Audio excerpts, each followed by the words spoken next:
Welcome back to the channel, everybody. I am Mick Alphaning. So we're going to have some XRP news today. We'll begin here, but we're also going to discuss Algorand, XLM, and then towards the end, Celo.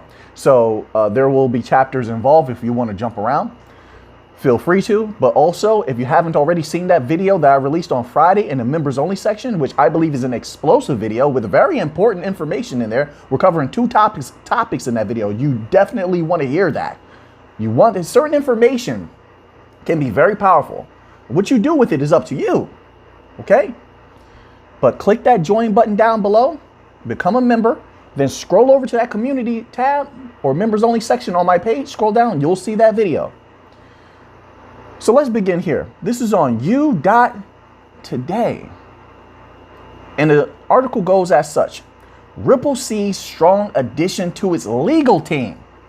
Every day we're getting stronger.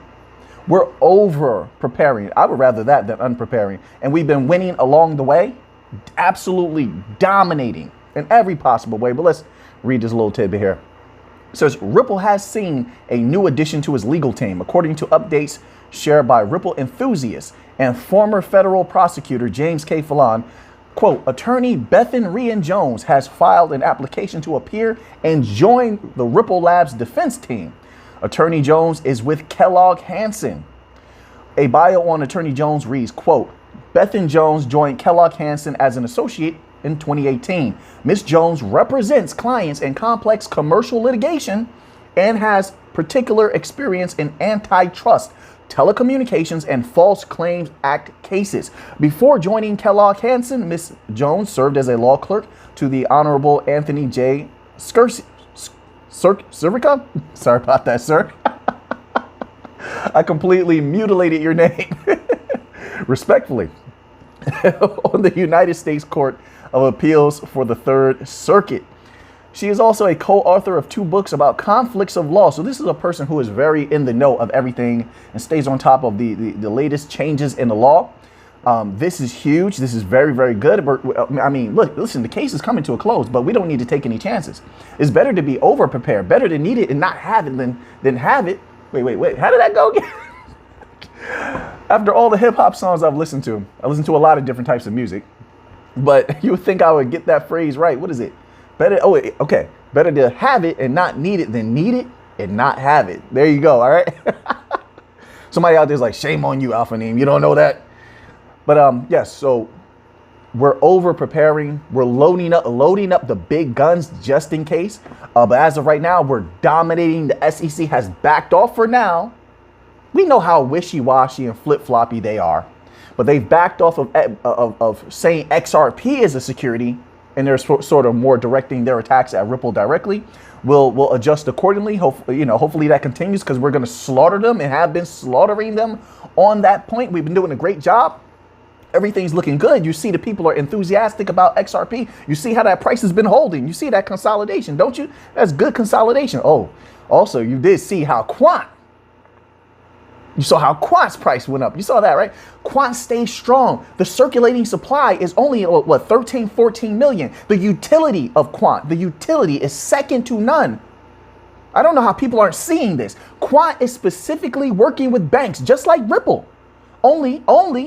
It only has a few million. It's only 13, 14 million Quant. That's why Quant's price can stay so solid. So we've seen XRP doing well lately. XLM, of course, XLM is going to do well. Not just because of everything that they've been doing. They've been exploding with news. We'll get to that in a moment. But when XRP goes up, XLM goes up. They work hand in hand. They go hand in hand. And because of interoperability, and if you did your research, you know they're in all the same regions together. Southeast Asia, Africa, Latin America. They don't step on each other's toes. This is one system moving as one. That's another thing. When we get to Celo later, you're going to see how Celo is playing its part. It fits right in. And you're going to see why the World Economic Forum loves Celo. Celo's going right with their agenda. But it's going to, I think with Celo, they're both laying low. Of course, I believe that. And also, it's going to take some time to develop the infrastructures for their specific purpose. Well, like I said, we're going to get to that later in that later chapter. And I think it's the reason for that is the technology for what they're trying to do, if the agendas are pushed and the people actually accept it, everything's going to have to go smooth with that. It's going to be huge, but we'll get to that later. Let's continue on here. I'm trying to stay calm, but I'm getting a little bit excited when I think about that big money and what we're doing and see all the victories. I get a little bit excited. So this is tweeted out from Volante Technologies. You know, they're a Ripple partner. They've been exploding with news lately. Every development, every step forward is good for us. Little by little, we climb the mountain, and at the top of the mountain, maybe it's not financial advice. I'm not a financial advisor, but at the top of the mountain, maybe generational wealth. Who knows, you know? Well, the likelihood is it's looking highly likely. So here's the tweet here. It says, according to the latest at Gartner Incorporated Digital Banking Transformation Report, banking as a service, #BAAS, will hit mainstream adoption by the end of 2024. Now let's go here and click on that article. Let's scroll down here and let's read this little tidbit. This is important. This is very important. Banking as a service, BAAS, can be a discrete or broad set of financial service functions exposed by charter banks or regulated entities to power new business models deployed by other banking market participants. That's key. You got to pay attention to the words. Other banking market participants. Here we go, the dash. Fintechs. Neobanks. Sometimes they go together. You saw what happened with Kraken, yes? They became a bank. You see what's happening with LCX, yes? They're trying to become a bank. Even the World Economic Forum is already declaring LCX a bank. Read LCX's documents or the post on about LCX on the World Economic Forum. So sometimes the fintechs and become neobanks. But we don't really need that. Really, we can just be non-banking financial institutions, honestly, and still we would dominate outright because we can do what they can do. We can do what they can do, and we can do what they can't do. That's why all the money, we can take a large amount of money from them if we really wanted to. But of course, we don't need an outright war. They've already been going against us a little bit, as you saw with the rogue actions of the SEC. So we're going to congeal with them, and we're still going to take all their money anyway. It says traditional banks and other third parties. Let's continue on here. Market participants are increasingly drawn to collaborative models that enable enhanced customer experiences, such as richer features, a broader set of products, and innovative customer experiences, all of which we bring to the table, the bank coins. Non-bank participants, non-banking financial institutions, NBFIs, non-bank participants benefit from a quick on-ramp to the banking market by leveraging a regulated entity's license. That's interesting. I'd rather us have a license of our own, but if you don't have that, then what they're saying is, hey, listen, you're going to bring all of this to the table for us. We're going to reap all these benefits from you. Here's a benefit that we can extend back to you. All right. So leveraging a regulated entity's license instead of pursuing their own charter. And this is also a way to keep the, non-banking financial institutions, neobanks, or however they want to phrase this with all this technical language, to keep us from becoming banks and literally dominating them. With all the power, you can't think that Ripple, Algorand, Stellar, if they should so choose, and I believe that they will, to become banks in the future, that they would not be supervisory entities when they're in charge of the pushing forward of the technology. If, let's say, Bank of America or Santander, require more scaling, they have to go to Ripple or someone building on the XRPL or someone building on the Stellar blockchain or Algorand, correct? So that means that they have to wait on those entities to render the services. Then those entities will be in charge of how fast the transactions per second are, how much they can scale, what to do if any problem arises. That's a supervisory entity. What the fees may be, governance, if they choose to. I mean, there's so many different factors that are that would render entities such as Ripple, Stellar, and Algorand supervisory entities if they were to come about their own license. We have more big news. And this is a tweet from Ripple X. It says, Ripple X leads at Sapinin and at Modern Dash announced the finalists for the CBDC Innovate Hackathon at Apex Developer Summit. These are big activities that I think need to be watched and kept privy of in the future, because this is where a lot of the innovative ideas will come from that will push CBDCs forward and make our offerings for CBDCs, whether it comes from Ripple or Stellar or Celo, much more desirable than others, especially legacy system offerings. Because we're able to bring in so many brilliant minds, and believe you me, Ripple is able to put out a lot of big money. Not only just big money to bring in a lot of brilliant minds, but they are the biggest lobbyer in crypto as well. So a lot of doorways are open because of that lobbying money. But nevertheless, a lot of what's going to make us the best, if we're talking about XRP, XLM, and Algorand, will come from these innovative ideas that new minds coming through the door may be able to implement and drum up. So that's why this is so important. So we'll see how this works out in the future, and we'll just keep our eyes and our ears open, and I believe a lot of good things will come out of this. So then let's move on here.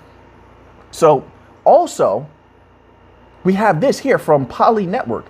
Hashtag Poly Network will integrate with XRP Ledger, an open source, public, and decentralized hashtag Layer 1 blockchain. Try out the seamless cross-chain transfer. So what they're saying is, and obviously they're going to become better because now they're integrating with the XRPL. But this is they're going to aid the XRPL. This is how they're phrasing it. They're going to aid the XRPL in cross-border remittances and things of that nature. What I see here is that the Poly Network is going to become stronger because of its integrations with XRPL, not the other way around. The XRPL, in my humble opinion, we have everything we need. But sure, if you want to be absorbed by us, we'll definitely absorb you and we'll utilize you to the best of our ability. And it's sort of like getting a shot of steroids when you integrate with the XRPL. I think we all know that. So this is more of a benefit to Poly Network, but you know, we'll see how it works out. Now, the reason I say that is because Poly Network had certain issues. Now, a lot of these bridged cryptos, these bridged blockchains, however you want to put it, distributed ledgers, they've been having a massive amount of problems. This is why I always say that quant is the answer. It's a bridgeless system between the legacy system and the new financial system. Bridge systems have been getting hacked. All right, Poly Network had certain issues. Now, I'm pretty sure they fixed those issues. They cleaned that up. However, we are a benefit to them more than they're a benefit to us. That's how I see that. But this is growth, and of course, there's a lot of mergers happening, and so you know, this could be beneficial. It's something to just keep our eye on, and so the XRP network grows a little bit more. So it is a good thing, but it doesn't make me that excited. You know, we're good on our own right now with just the banking coins as a family, and that includes Quant, of course, and XDC. Sending cross-border remittances with, we don't really need anything else. Everyone has been improving their scalability, their transactions per second, their security. Some of them have military-grade security. So yeah, I think we're doing well already, and we're going to continue to improve. So that's how I look at that. So now we have a little bit of stellar news here. Of course, we have Denell Dixon has been everywhere, and this is a big sign of major things to come. The season of information is here, like I've been saying. And so also understand that being on all of these various panels is great advertisement. And there is no better advertisement than, let's say, recently Ripple had an article on them in Forbes. That was great. Same thing if you're on Bloomberg Radio. Bloomberg is major. And so here you have this tweet from Denell Dixon. This is catching up with at Carol Massar and Tim Steno on at Bloomberg Radio. That's major. That's massive. That's great advertising. So many people who don't know what Stellar is are going to be able to learn about the Stellar blockchain, learn about XLM. If you learn about Stellar, you're going to have to learn about XLM.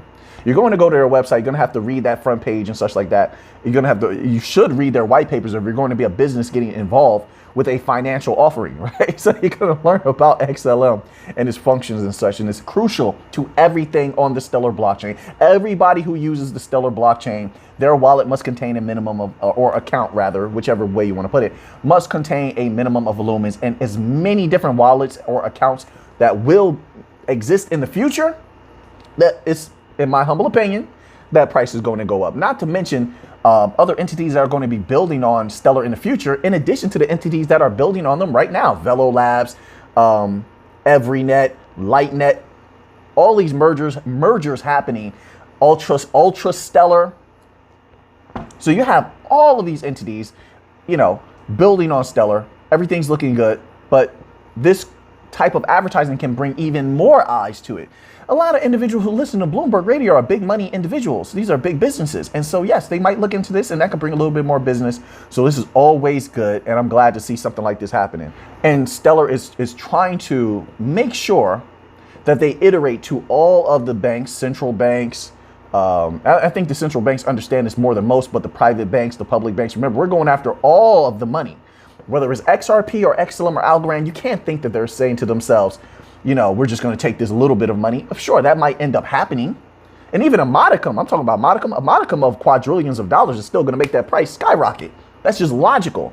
When you look at what we're standing to do, cross-border payments, B2Bs, trillions, hundreds of trillions of dollars, right? B2B, I think it's like 150 trillion, something like that. You can do your own research on that. When you're talking about cross-border remittances, I mean, all these billions and trillions of dollars, what does it do to that price when those things actually are fully up and running, right? And there's regulatory clarity around the world. So they're trying to make sure that they convey these messages to both central banks, the commercial banks, as far as the public banks, private banks, and then also governments, because you have a lot of governments utilizing the infrastructures. You see that happening already with some of the bank coins. And so here, let's read this little tidbit. The article is titled, How Transparent Environmental Sustainability is Good for Business and Blockchain. Now, there's going to be a lot of money in this green movement. Make no mistake about it. These people don't care about the earth or the environment, but they do see the opportunity where new technologies are coming about, and there's a lot of big money that couldn't get a foothold in the oil industry, right? That oil industry is dominant. Coal industry is dominant. But they see that there's a new realm opening up of revenue, of capital, which is the green initiative, right? Anything that's involved with that, electric vehicles, and which is funny in my opinion, because if you're using electricity, most of the electrical grids, at least in the United States, still run on coal. That's right, they run on coal. They're producing electric from coal energy. So, but you can look that up on your own, right? But they see that if there's the opportunity to monetize, let's say, tracking carbon, they're going to track carbon. That's already happening on VeChain. I think they also have a carbon tracking offering on the XRPL, and maybe also Algorand. I think they also have it on Algorand, but it's not that majorly pushed just yet. But it will get there. But there's value that's going to flow across because of that. Now, why? You're going to have to track the carbon, and then if the people have a dissatisfactory amount of carbon that they're using, you're going to have to tax them. That's how you stop the people. You tax them. So you're going to have a lot of value flowing across these blockchains, these bank coins, because there's going to be carbon taxes. This is why they're positioning themselves this way. I mean, you can't think that these large businesses, I would say, hey, you can think whatever you want, really, but let me tell you something. They don't care about you.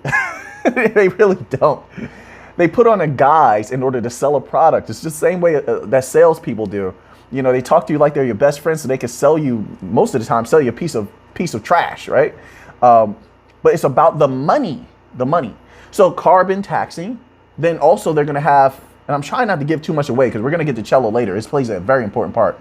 But so there was something I was going to say I won't say because I'm going to save that for the Celo aspect of the video. So carbon taxes, you're going to have, social credit also. So your carbon usage is going to affect your social credit score, right? So around the world, and some places may reject that. It's up to the people. The people are going to be the ones that have to either accept these things or reject them. But if they accept them, then then your social credit will be affected, right? And I'm going to assume that if your social credit gets to a certain level, you probably have to pay a fine, and that's going to flow across these distributed ledger technologies like Stellar. So this is why they're always talking about sustainability, and it's not to save the earth. They're still going to fly on their private jets. You understand? They're still flying on their private jets, burning more putting more carbon into the atmosphere than you could ever do in a lifetime in your car, right? They're still going to live in giant houses, which consume a lot of electricity. And like I said, at least in the United States, most of the electrical grids are still running off of burning coal fuel. The nuclear aspect of the electrical sector is not as great. I believe it's not as great as it used to be. I believe they shut down a lot of that. But you can do your own research on that. But what I'm saying is there's going to be a lot of value, a lot of capital flowing across anybody who can position themselves to both track carbon, to move quickly the value of any fine that is levied over excessive carbon use. You see them also with VeChain and Algorand. They're tracking they have these traceability protocol that they're able to use on those blockchains, or DLTs rather, for tracking what the farmers are doing. There's so much we could talk about, but this video would be much longer. But the world is changing. Whether it's going to be for the worse or for the better, that's up to the people. That's up to the people. But a lot of value is going to flow because of that. So let's read this little tidbit here. This is highlights from Deloitte's #Get Out in Front research show just how much consumers care about issues like sustainability. When asked, well, they've been told to care about these different things. So not to say that it's not good to be a little bit cleaner or better in the world. Of course it is. But there's a difference between deciding that for yourself and being brainwashed with it. There's a big difference. When asked to rate how they feel about a long list of societal concerns. So, the reason I say that is because if you're brainwashed into something that's not genuine, you don't really care. But if you decide it on your own, then it comes from a genuine place and you do care. There's a big difference. So the support won't be there if it's not genuine. But let's continue on here. 64% of consumers list recycling and reusing among their top threes. This is going to be tracked on the distributed ledger technologies without a shadow of a doubt. Like right now, they ask, it's all voluntary, right? So right now they say, oh, could you please put your recycling in this can and we'll come pick it up. Well, they're going to say in the future, I'm pretty sure they've done it in other industries. They'll say, well, it didn't work. We asked you. We were patient with you. Our patience has run out. You heard them say that with other things, didn't you? So they're going to say, well, you know what? We're going to make laws. They make all types of laws without asking the people. They don't serve the people anymore. It's supposed to be a government, at least in the United States, right? We know this is real fake. But it's supposed to be a government for the people, by the people. But the governments have become false gods, false kings and queens. And so they're telling the people what they're going to do now. That's insane to me. The people, well, hey, the people are accepting that. I don't accept it. But the people are accepting that. But so what they're going to do is say our patience has run out.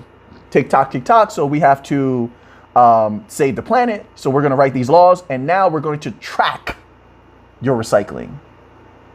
They can do that easily. And the more people that accept it, and they will, if that were to roll out, the more people that accept it, it would be it would put more pressure on everyone else to accept it. It would become the standard. Right? So they would track that. And like I said, if you don't recycle properly, you don't scan this QR code on your trash can or something like that, they will fine you. They will fine you. Right? And you will have to pay that fine and it will flow across those blockchains because they can track it everywhere. It's immutable also. So they can track it. Did they pay their fine? When did they pay their fine? How much was the fine? Next bullet point, another 64% lists reducing single-use plastics in the top three. Let's see, look. How are they going to ensure that happens? They would have to track it.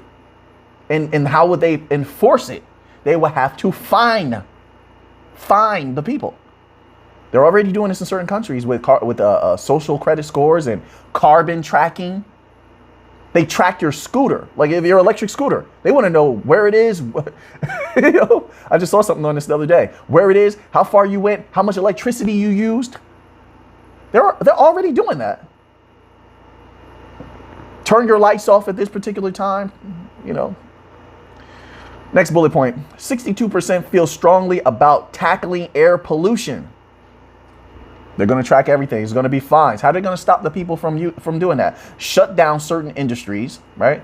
And then fine the people who are still utilizing certain means. Track it and fine, right? So what I'm saying with this is coming full circle. There's going to be a lot of value moving across the blockchains. This is why they're positioning, one reason why they're positioning themselves a certain way with the so-called green initiative. Also, they don't want the legacy system, who obviously this is their agenda. They don't want them having anything against them to be able to hold back the bank coins from moving forward and dominating the world as we know that as we believe that they will. All right. Because of that, many of them, no guarantees, of course, everything is risky. But because of that, maybe some people might come by way of generational wealth. So now let's continue on here. Let's continue forward. You know, it's insane. I have so many more tabs open. My goodness, I'm scaring myself right now. Coinbase CEO vows to fight for crypto success, cites dangers of U.S. crypto regulation. So let's read this little tidbit here. Brian Armstrong, the CEO and co-founder of cryptocurrency exchange Coinbase, has promised to fight to ensure that crypto succeeds in the U.S. while slamming the government's current approach to the asset class. Okay, so I think it's clear that Coinbase waited to the last possible second to fight. They waited until they got punched in the mouth by the SEC, has been going after Coinbase in a myriad of ways, giving them all types of headaches. So now they feel like they want to fight. Not only that, they're being emboldened by the Ripple case. They see that Ripple might win, probably is more than not going to win. So they see that success is possible. So they're beginning to push back. But nevertheless, this is still good for the entirety of the crypto industry, which needs to rise up now and push back now while there's an opportunity to do so. So that's how I feel about that. I think that's what's going on here. And they also see how the SEC is not going to stop, and that if they don't fight back, it's definitely going to be a hindrance to their business plans in the future. But I do think that Coinbase, more than others, will be very successful. They are a very powerful organization. They have a lot of backing in the U.S. government. That's another thing. Remember, not everyone in the U.S. government is against crypto. Then on top of that, they have the backing of BlackRock. That's another thing I believe that's emboldening Coinbase. They know BlackRock has their back, and there's no one anywhere that has more power than BlackRock. No, they own almost everything. Look up BlackRock, and it will blow your mind. Vanguard, not even Vanguard, is as powerful as BlackRock. So I think that also is emboldening Coinbase. So let's go on here. Let's move on to this next article.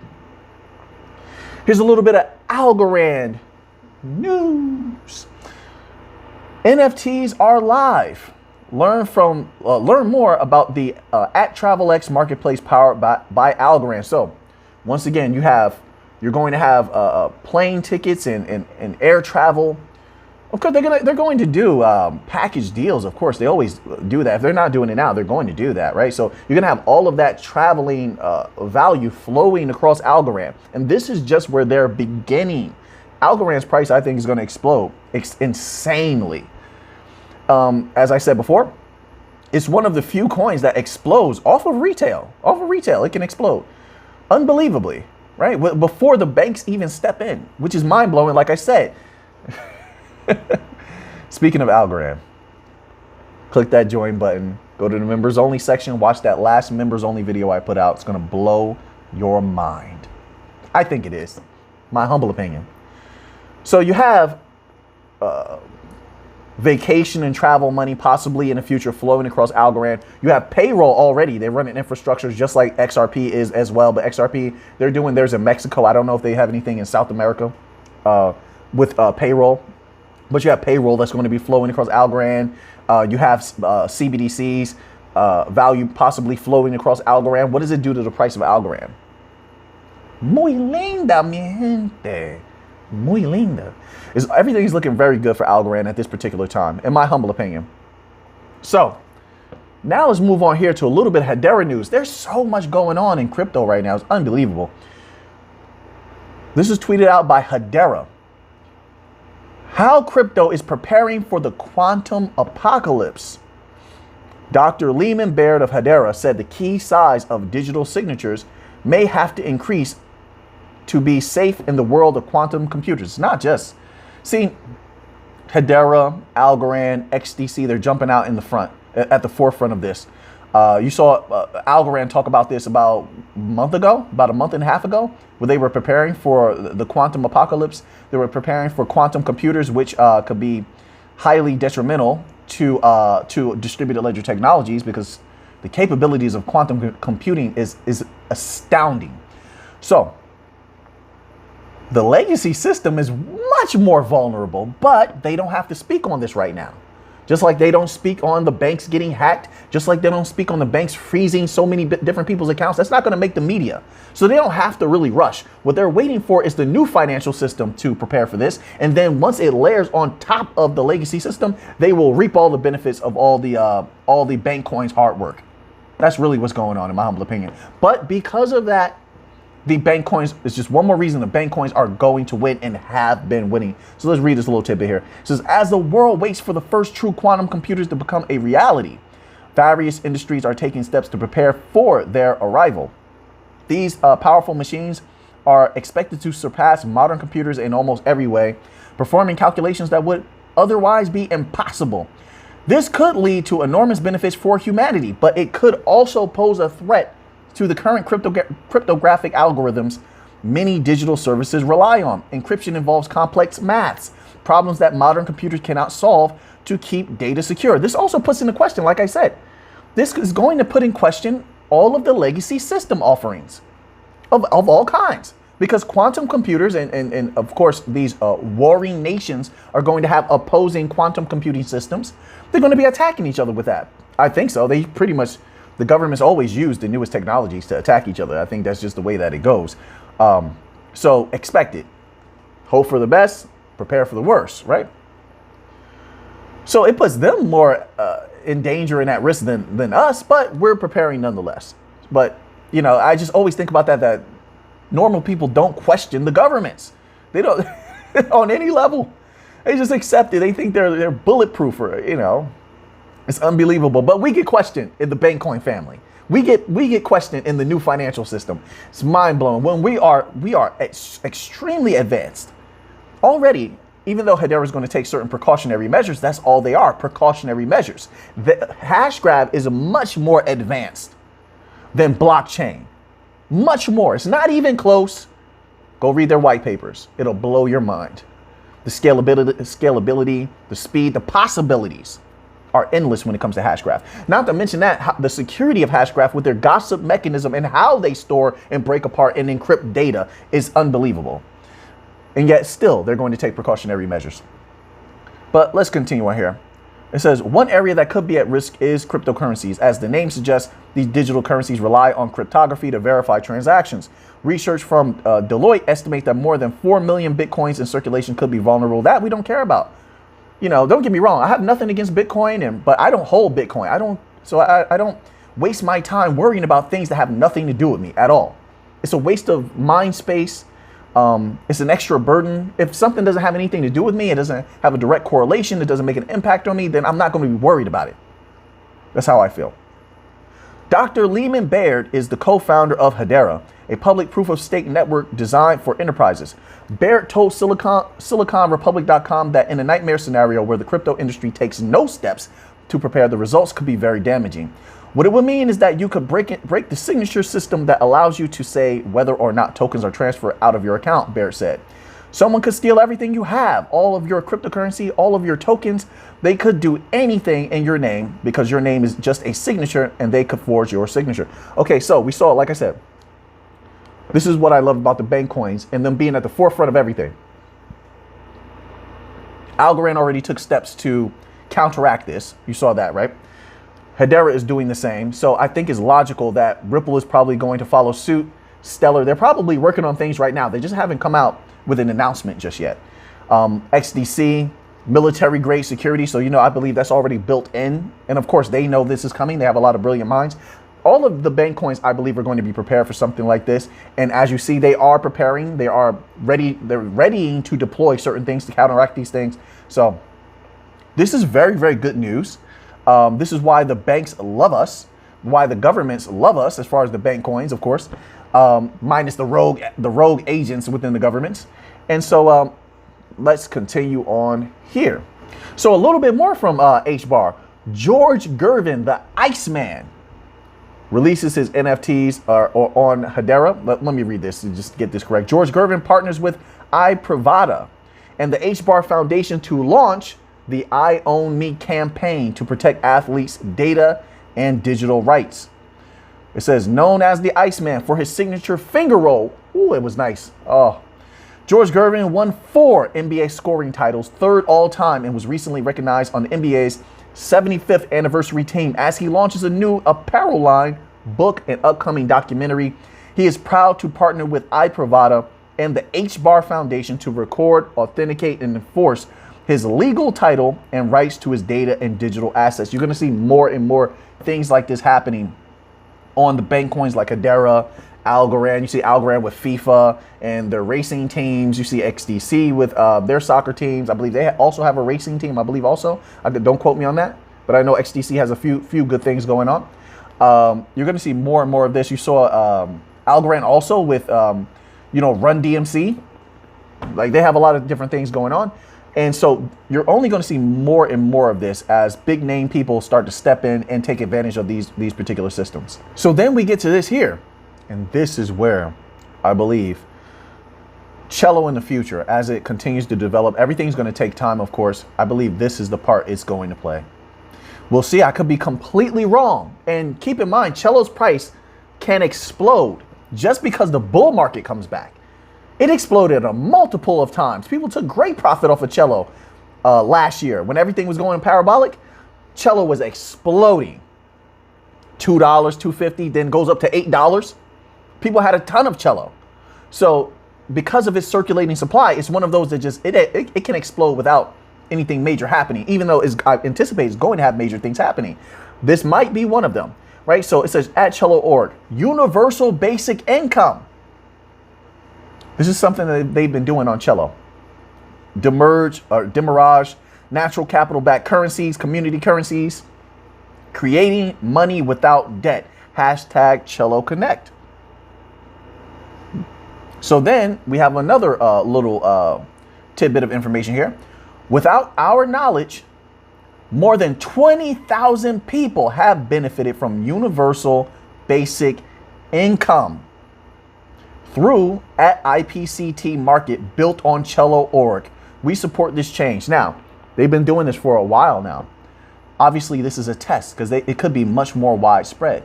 Now, something that's interesting in the United States. Now, keep in mind, Celo is beloved by the World Economic Forum for a reason. Now, in the United States, they've been floating this idea of universal basic income for about maybe 2-3 years. They've been floating that heavy. Which of the bank coins has ever talked about that? Well, you have Celo here literally doing it already and testing it. Keep in mind, everything on Celo has to utilize Celo for transaction fees. It has a low circulating supply. Then any major company that wants to participate in Celo, as far as governance and such, they have to hold Celo.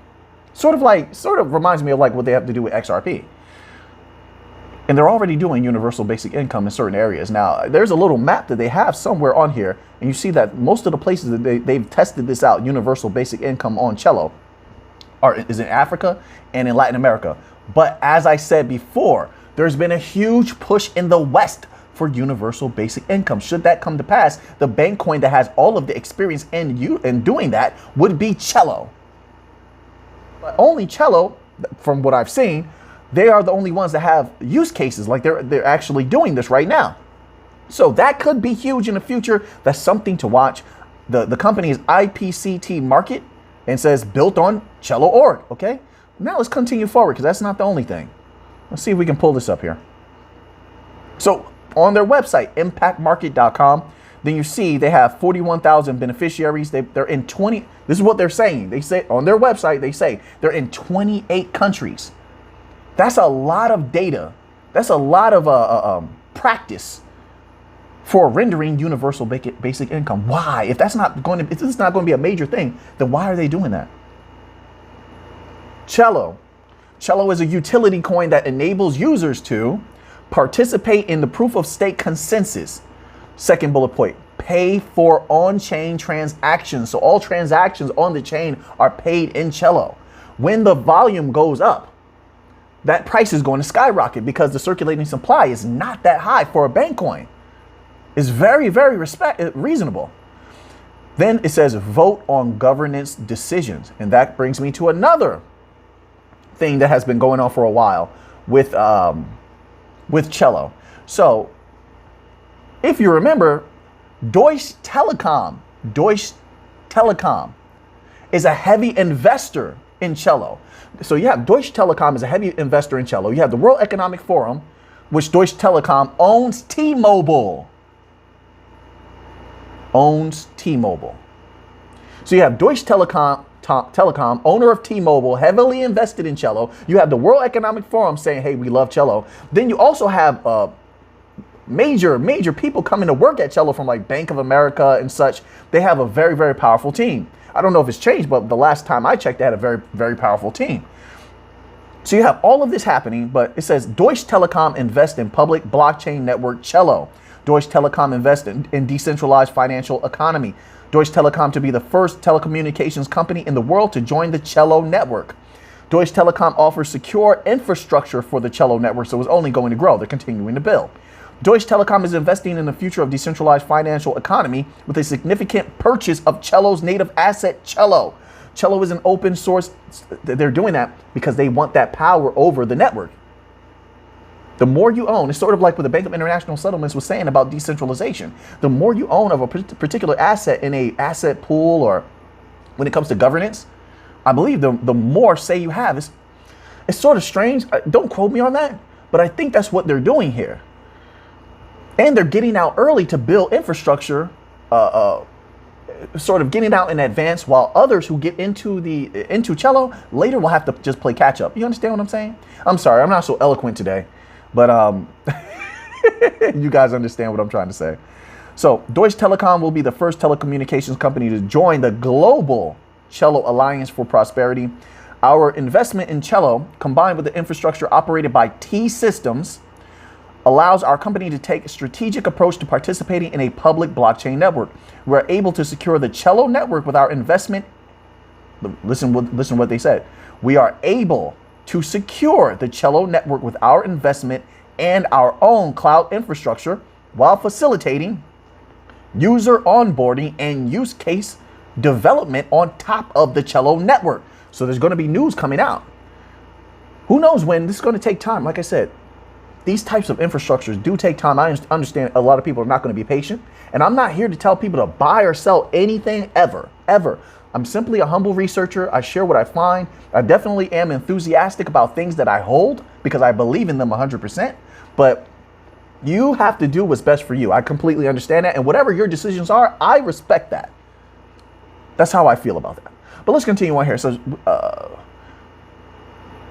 it says, quote, Adel Al-Saleh, member of the board of management, Deutsche Telekom AG, and CEO of T-Systems. Deutsche Telekom will operate infrastructure across the Celo ecosystem. To do so, Deutsche Telekom subsidiary T-Systems, MMS, will operate as a validator utilizing the Open Telecom Cloud, OTC. So this is something else we need to look into. The OTC fulfills the strict security and compliance requirements of the European regulatory framework, ensuring secure financial services are available via smartphone the world over. So now, I want to read more of this, but I don't want to keep you all here too long. But let's move on to the next little piece. Deutsche Telekom. Are Deutsche Telekom and T-Mobile the same? Since 1999, Deutsche Telekom has owned the holding company T-Mobile International AG for its mobile communications subsidiaries. Can you imagine in the future of Deutsche Telekom, when there's regulatory clarity around the world, when Deutsche Telekom decides to advertise Celo or an offering that's built on Celo by them? And all of these transactions are taking place. Maybe even payroll is rolling out across there as more and more people get paid, or not even get paid, but what is it, like they have like these banking apps on people's phones. So the phone services have all of this value flowing across. Can you imagine if they have one of those types of offerings on Celo, right? So you have this value, this payroll, then also, I mean, there's so much that could come out of this.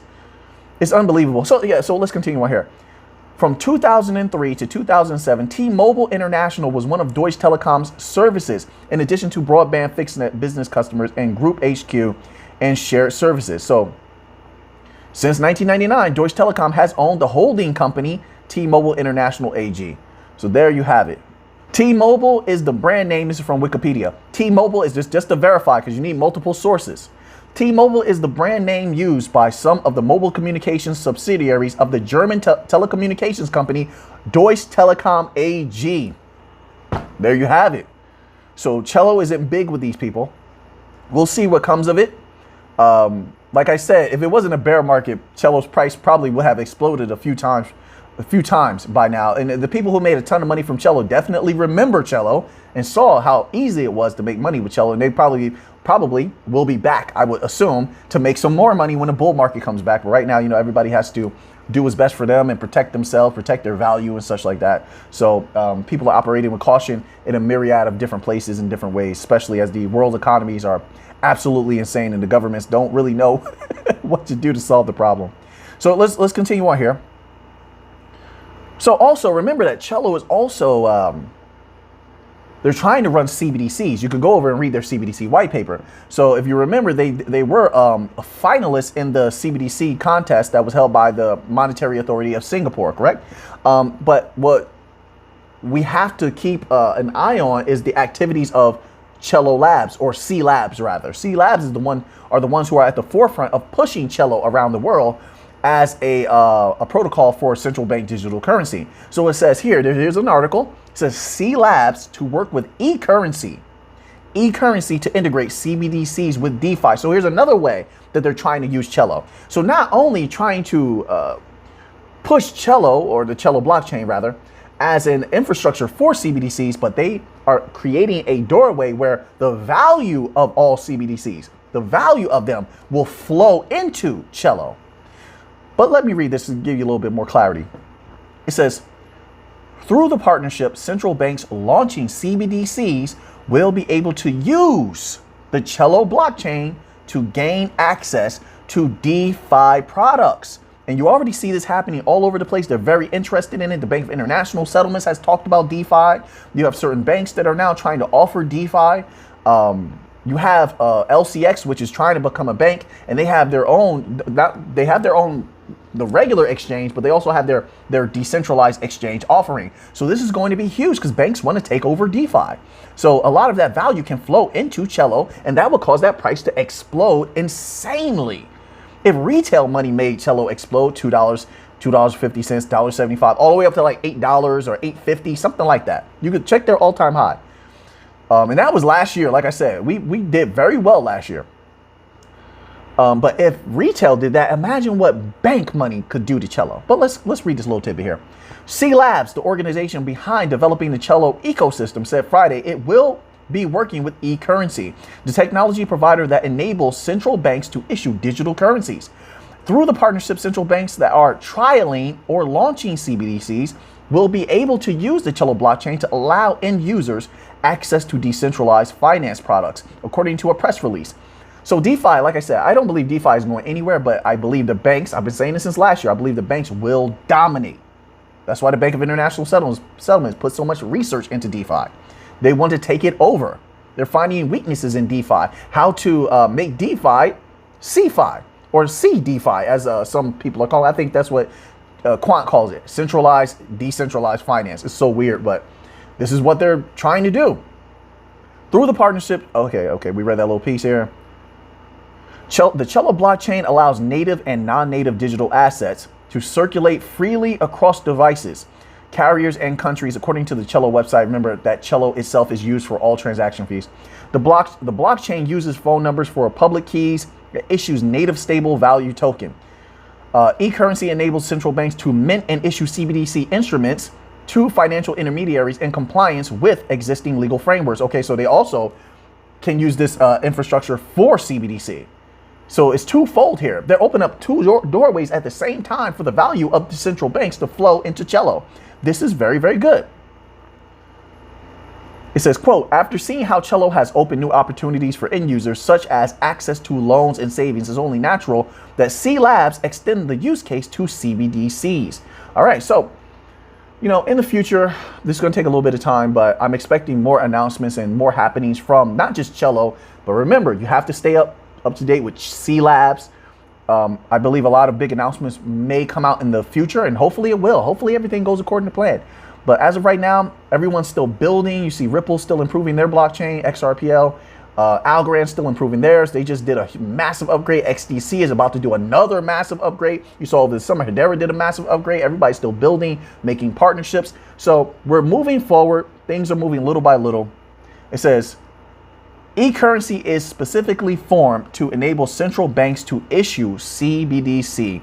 A security technology solution provider fulfills central bank requirements for issuance of CBDC, provides expertise in CBDC, policy considerations, design, and technology implementation. There are so many different ways to make money off of CBDCs. It's ridiculous. Okay, I have a whole lot more tabs open, but these are like bank documents. So what I'll do is I'll save the rest of these documents and try to make in the next few days another members only video. So now that you have that information, what are you going to do with it? I know what I'm going to do with it. So until next time, let's get to the money.